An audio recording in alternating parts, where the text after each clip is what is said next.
बिहार में सत्ता जाने के बाद से बीजेपी के प्रदेश अध्यक्ष संजय जायसवाल जी राजनीतिक रूप से दिवालिये हो चुके हैं और कुछ भी अनर्गल बयान दे रहे हैं। इस बात की जानकारी होनी चाहिए कि देश के स्तर पर जनता दरबार का मॉडल पहली बार आदरणीय मुख्यमंत्री नीतीश कुमार जी ने स्थापित किया है। इस बात से भी भाजपा के नेताओं के पेट में दर्द होता है। खुली चुनौती देता हूं, अपने एक भी नेता, अपने एक भी मुख्यमंत्री का नाम बताएं जो हमारे मुख्यमंत्री से प्रतिस्पर्धा कर सकते हो, उनकी लोकप्रियता इतनी हो।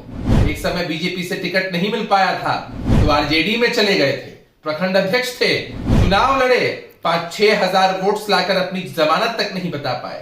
भारतीय जनता पार्टी के प्रदेश अध्यक्ष और सांसद संजय जायसवाल ने सीएम नीतीश की जनता दरबार पर सवाल खड़े करते हुए कहा कि जो भी लोग अपनी शिकायत सीएम नीतीश के पास लेकर आते हैं वो किसी न किसी तरीके से स्क्रिप्टेड है। जो तैयारियां अधिकारी करते हैं उसके तहत ही शिकायतकर्ता अपनी शिकायत को लेकर सीएम नीतीश के पास पहुंचते हैं। ये सिर्फ और सिर्फ एक दिखावा है, इससे ज़्यादा कुछ नहीं। जनता का कोई भी हल नहीं निकल पाता, उनके परेशानियों को कोई नहीं सुनता। बहरहाल संजय जायसवाल ने और आरोप लगाते हुए कहा कि नीतीश कुमार एक डरपोक मुख्यमंत्री हैं। अब इसको लेकर जेडीयू ने पलटवार किया है। जेडीयू के प्रदेश प्रवक्ता अभिषेक झा ने कहा है कि जब से भारतीय जनता पार्टी सत्ता से बेदखल हुई है उसके बाद से मानसिक दिवालिया संजय जायसवाल का निकल गया है। इसके साथ ही एक बड़ा चैलेंज संजय जायसवाल को अभिषेक झा ने दिया है और कहा है कि जो मॉडल जनता दरबार का सीएम नीतीश ने शुरू किया वो देश में मिसाल बना। और इसके साथ ही जो चैलेंज दिया उसमें उन्होंने कहा है कि संजय जायसवाल अपने एक भी मुख्यमंत्री का नाम बताए जो नीतीश कुमार के बराबरी कर सके।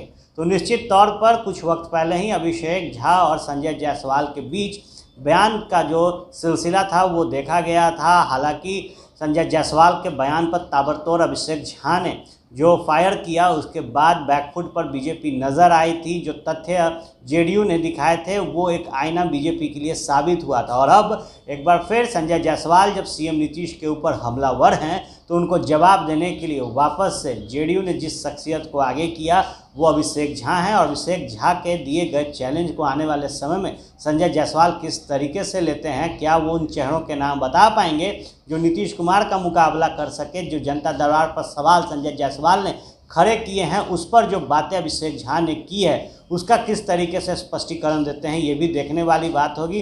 फिलहाल आप सुनिए कि अभिषेक झा ने संजय जायसवाल को लेकर क्या कुछ कहा है। बिहार में सत्ता जाने के बाद से बीजेपी के प्रदेश अध्यक्ष संजय जायसवाल जी राजनीतिक रूप से दिवालिये हो चुके हैं और कुछ भी अनर्गल बयान दे रहे हैं, जनता दरबार पर सवाल उठा रहे हैं। उन्हें इस बात की जानकारी होनी चाहिए कि देश के स्तर पर जनता दरबार का मॉडल पहली बार आदरणीय मुख्यमंत्री नीतीश कुमार जी ने स्थापित किया। जनता से सीधा संवाद किया, उनकी समस्याएं सुनी, समस्याओं का निराकरण किया। इसी वजह से तो जनता के बीच इतने लोकप्रिय हैं, इतने लंबे समय से मुख्यमंत्री हैं। इस बात से भी भाजपा के नेताओं के पेट में दर्द होता है। मैं खुली चुनौती देता हूं, अपने एक भी नेता, अपने एक भी मुख्यमंत्री का नाम बताएं जो हमारे मुख्यमंत्री से प्रतिस्पर्धा कर सकते हो, उनकी लोकप्रियता इतनी हो। और डर की बात करते हैं संजय जायसवाल जी, जंगल राज की बात करते हैं। एक समय बीजेपी से टिकट नहीं मिल पाया था तो आरजेडी में चले गए थे, प्रखंड अध्यक्ष थे, चुनाव लड़े, 5-6 हजार वोट्स लाकर अपनी जमानत तक नहीं बता पाए। अपने इतिहास को भले ये भूल जाए लेकिन बिहार की जनता इनके असली चेहरे को पहचानती है।